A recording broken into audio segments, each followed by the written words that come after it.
In a quiet village called Umuoke, surrounded by rolling hills and thick forests, lived a wealthy man named Obinna. He was a man of charm, wit and mystery, loved by some and feared by others. Obinna was known not just for his wealth, but also for his unusual household. He had 5 wives, but no one in the village knew this. You see, Obinna had a secret. He introduced each of his wives as his sibling to the others, and each child born from one wife was said to be the son or daughter of a brother or sister who lived far away. This created a tangled web of relationships. But Obinna's charms and quick thinking ensured no one questioned his story.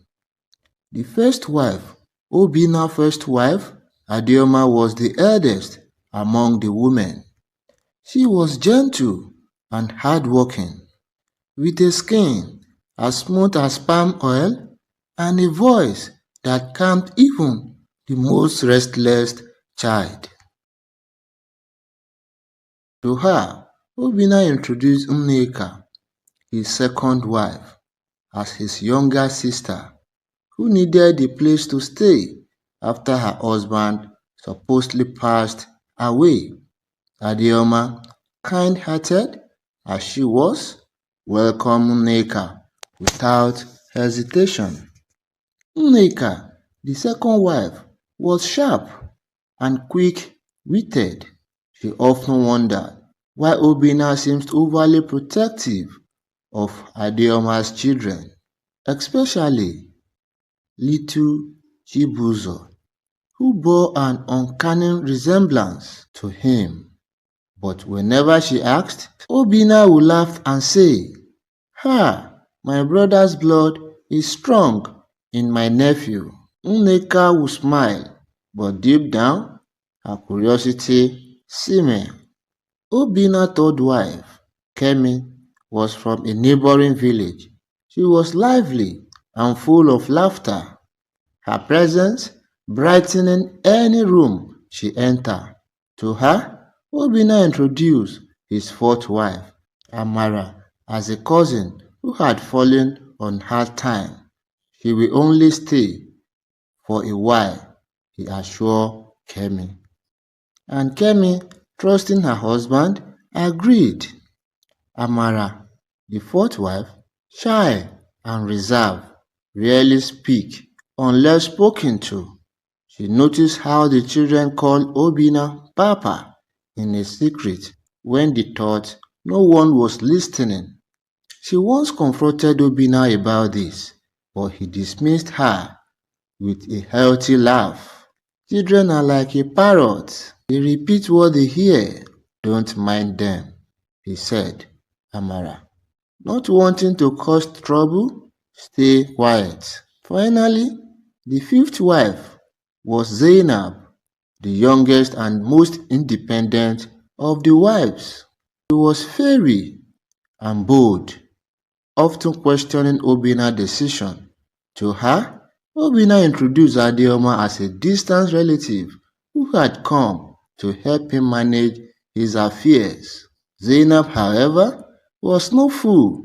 She noticed the way Obinna looked at Adeoma, the way he spoke to her with an intimacy that went beyond mere relatives.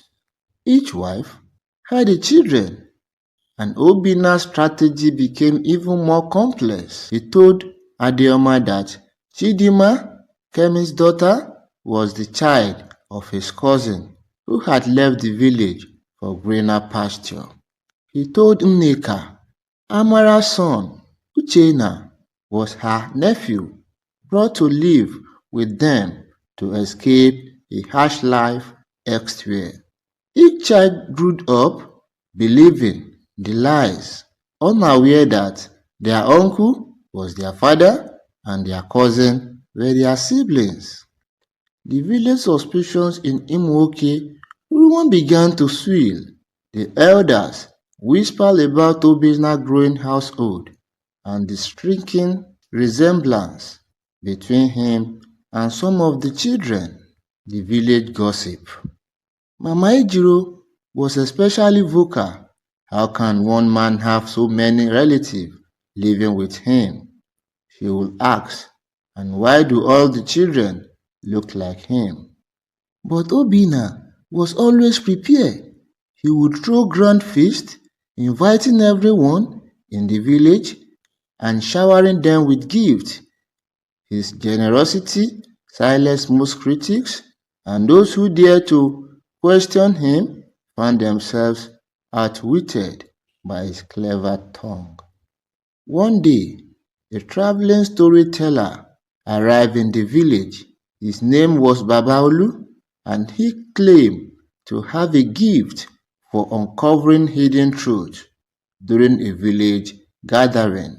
Babaolu told a tale of a man who wove a web of light so intricate that he became trapped in it himself.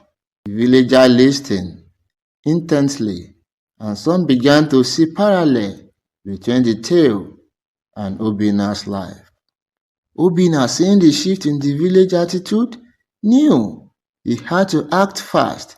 He called a meeting of his household where he planned to reveal part of the truth, but not all. The story of Obinna and his tangled web of secrets was far from over.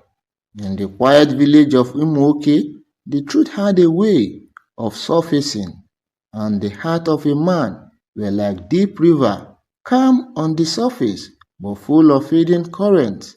What will happen when Obinna's secrets were finally laid bare? Only time will tell. On a quiet evening, Obinna called all his relatives to the courtyard of his large compound. The air was thick with curiosity and the tension.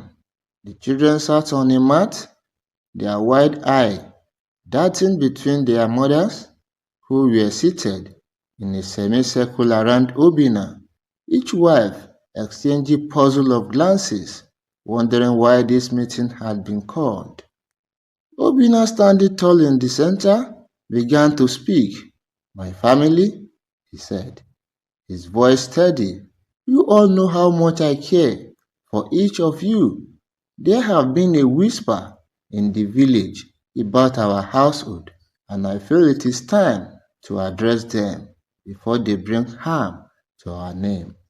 Adioma, always the peacemaker, smiled softly. "You are a good man, Obinna. Speak your mind, and we will stand by you." Encouraged by her words, Obinna continued, "Many in the village misunderstand our family. They question how I can have so many relatives under one roof. But I see it as a blessing. We are a united household, and I intend for us to remain that way." Nneka frowned slightly. "But what exactly are you trying to say, Obinna?" she asked, her sharp eyes searching his face for answer. "I am saying," Obinna replied, carefully, "that we must be careful with what we say to others. Not everyone understands our ways, and it is better to leave some questions unanswered." The wives nodded, but each one felt a small seed of doubt growing in her heart. Kemi whispered to Zainab, "Does he think we are children to be pacified with sweet words? Something is not right." Zainab nodded. "I have always felt there is more to this household than he let on. But how can we uncover the truth?" Amara, overhearing their conversation, spoke softly. "We must tread carefully. If Obinna feels cornered, he might act in ways we cannot predict." Meanwhile, the children were growing curious.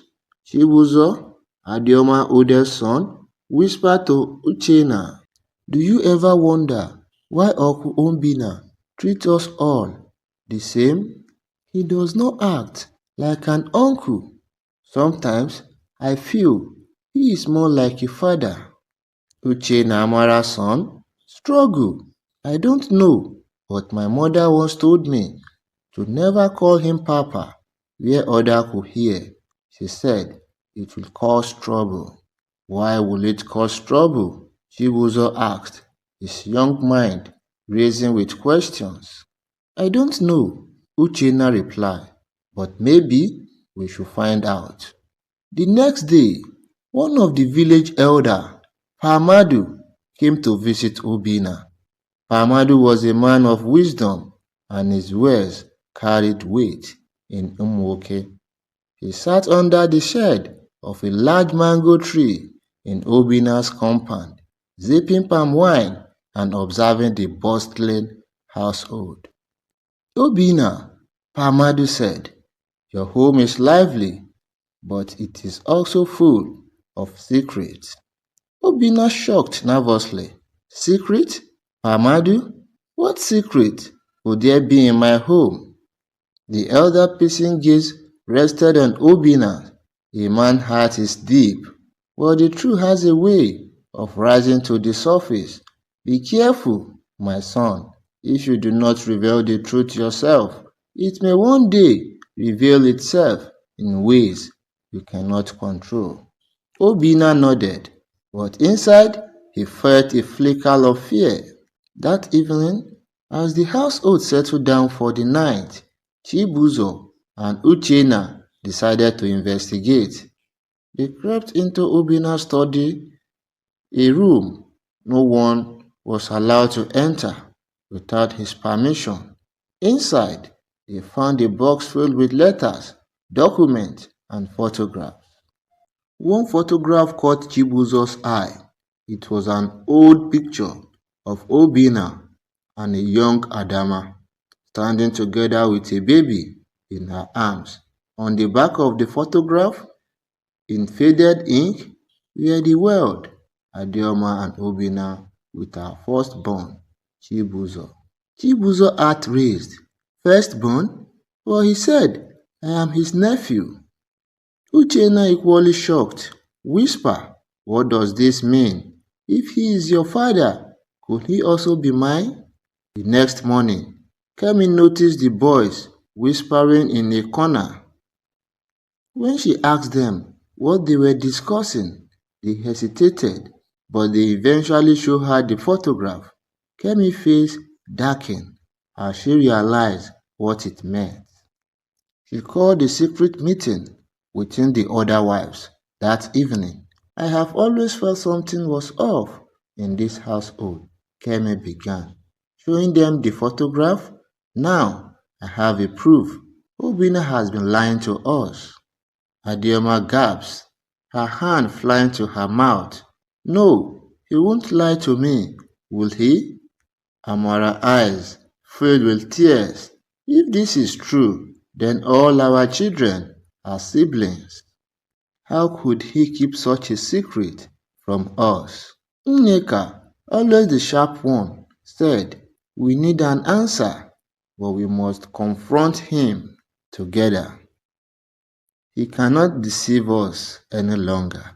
That night, as Obinna returned from the village square, he found his wives waiting for him in the courtyard.